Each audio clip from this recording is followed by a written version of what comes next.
Friends, how are you? Hopefully all are fine. I'm your Lata ma'am from your school SKV Maxine Road. Today we are doing Directorate of Education, GNCT of Delhi, English worksheet. Today our worksheet number is 106 and today date is 11th November 2020. बेटा आज हम हमारे English की जो text book है marigold के unit 7 Gulliver's travel के page number 116 से रिलेटेड वर्कशीट करेंगे। चलो स्टार्ट करते हैं अपनी worksheet. Good morning students, I am sure you all are fine. Good morning बच्चों, मुझे श्योर है कि आप सब बहुत अच्छे होंगे। We have read the autobiography of Gulliver. हमने अभी ऑटोबायोग्राफी गुलिवर की पढ़ी। भाई ऑटोबायोग्राफी क्या होती है? ऑटोबायोग्राफी होती है जब कोई अपने बारे में बताता है, अपनी लाइफ के बारे में, कहाँ कहाँ वो गया, कैसे रहा, वो सब चीज़ें लिखता है, तो वो होता है ऑटोबायोग्राफी। तो गुलिवर वाले चैप्टर में भी गुलिवर अपनी पूरी जर्नी बताता है ना कि वो कहाँ गया, फिर वहाँ से कैसे लोग मिले, तो ये होती है autobiography. He has described his adventurous journey to the land of giants. अपने चैप्टर में उसने अपनी पूरी जर्नी बताई जहाँ पे वो गया था जेंट्स के लैंड में। लैंड माने धरती, और जेंट्स होते हैं वो बड़े बड़े लोग, मतलब राक्षस जैसे लोग। उनकी धरती पे जब पहुँचा वहाँ पे उसकी जर्नी कैसी रही वो उसने बताया।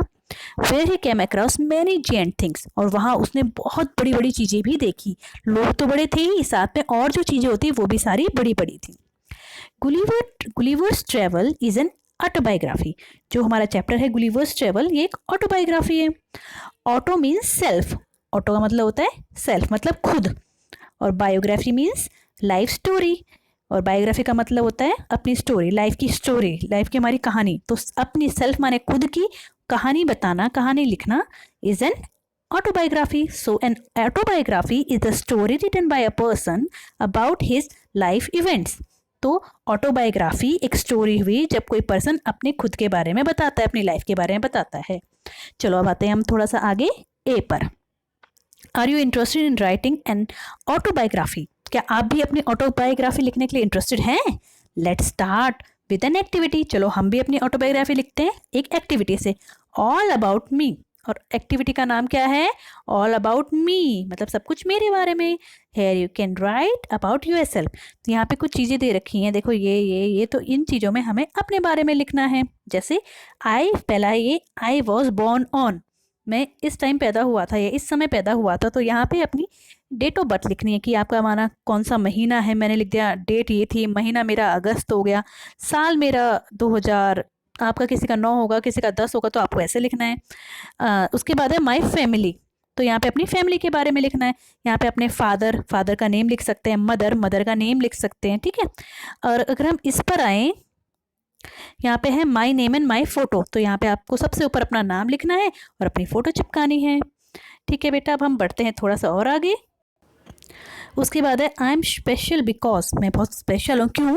इसके कई सारे आंसर हो सकते हैं। मैंने उनमें से एक लिखा है I am the first child of my parents, क्योंकि मैं अपने मम्मी पापा का पहला बच्चा हूँ, सबसे बड़ा बच्चा हूँ, ये भी लिख सकते हो।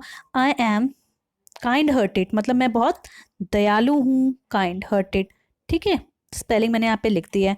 और भी आप क्यों स्पेशल हैं आप लिख सकते हैं कि I am very good in dancing, I am very good in singing, या फिर I am very good in studies, that's why I am special, ठीक है। उसके बाद है यहाँ पर my favourite sports and hobbies, तो आपका फेवरेट स्पोर्ट क्या है और हॉबीज़ क्या है? तो स्पोर्ट्स में मैंने यहाँ पे क्रिकेट लिख दिया है, अगर आपका भी क्रिकेट हो आप लिख सकते हैं। एंड हॉबीज़ में मैंने लिख दिया है सिंगिंग एंड डांसिंग, तो आप अपनी हॉबीज़ भी लिख सकते हैं। चलो अब आते हैं अपने क्वेश्चन नंबर बी पर। Gulliver found the giant farmer's voice as loud as thunder. Gulliver जब वहाँ पहुँचा था तो वहाँ पे जेंट फार्मर, मतलब जो बड़ा राक्षस जैसा किसान था, वहाँ के तो सभी लोग बड़े थे, तो किसान भी बड़ा सा किसान था। जब वो गुलिवर से बात की उसने, तो उसकी आवाज़, वॉइस होती है आवाज़, ऐसी लग रही थी जैसे थंडर, जब बिजली चमकती, बिजली गिरती है, उसकी आवाज़ आती है ना बहुत तेज की, कड़ाकेदार, तो वैसी आवाज़ उसको फार्मर की लग रही थी, मतलब बहुत तेज आवाज़। Here loud adjective describe the word thunder, जो यहाँ पे थंडर बोला गया ना कि उसकी आवाज़ एज लाउड एज थंडर, तो थंडर हमारा एडजेक्टिव है, और लाउड हमारा एडजेक्टिव है जो कि बता रहा है, और थंडर हमारा नाउन है। अभी हमने पहले ही भी कुछ टाइम पहले ही पढ़ा है एडजेक्टिव क्या होता है और नाउन क्या होता है। Noun is the name of person, place और थिंग, और एडजेक्टिव क्या होता है? जो डिस्क्राइब करता है, नाउन के बारे में जो कुछ बताए, ठीक है। अब हमें क्या दिया आगे, चलो देखते हैं। Fill in the blanks using the words given in the help box, one has been done for you. अब हमें नीचे कुछ फिल इन द ब्लैंक्स दे रखे हैं और फिल इन द ब्लैंक्स में से ये हमें एक हेल्प बॉक्स दे रखे हैं, इनमें कुछ वर्ड्स हैं हमें जो नीचे भरने हैं और एक इन्होंने हमें भर के दे रखा है a my hair is as soft as feather.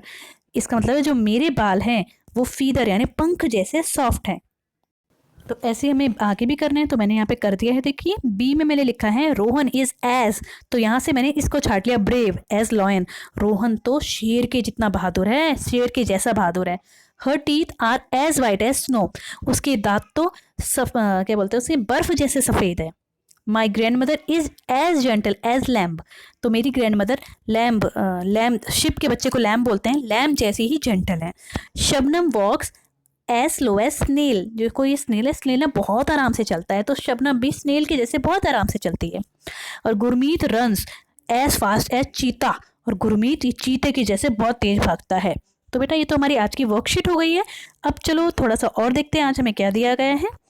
बच्चों को बताइए आज, बेटा आपको पता है आज क्या है? आज है मौलाना अब्दुल कलाम आज़ाद का जन्म दिवस है, मतलब 11 नवंबर। इसको हम राष्ट्रीय शिक्षा दिवस के रूप में मनाते हैं। जो मौलाना अब्दुल कलाम आज़ाद थे वे हमारे देश के पहले शिक्षा मंत्री थे। बच्चों को यह भी बताइए कि शिक्षा हमारे उज्जवल भविष्य के लिए बहुत महत्वपूर्ण होती है ना बेटा? इसीलिए हम आपको पढ़ाते हैं और आपको भी मन लगा के पढ़ना है। और लास्ट अब हम आते हैं हमारे आज के कोविड-19 के संदेश। 2 गज और 6 फीट की शारीरिक दूरी का पालन करें। बेटा अगर कोरोना से बचना है, जब भी हम बाहर निकलते हैं हमें हमेशा दूरी का पालन करना है। कितनी दूरी? 6 गज या फिर 6 फीट की दूरी। तो बेटा आज की हमारी वर्कशीट यहीं पे कंप्लीट होती है। Okay bye bye. सभी बच्चे से कॉपी में करेंगे, अपने टीचर के पास सेंड करेंगे। ओके बेटा बाय बाय।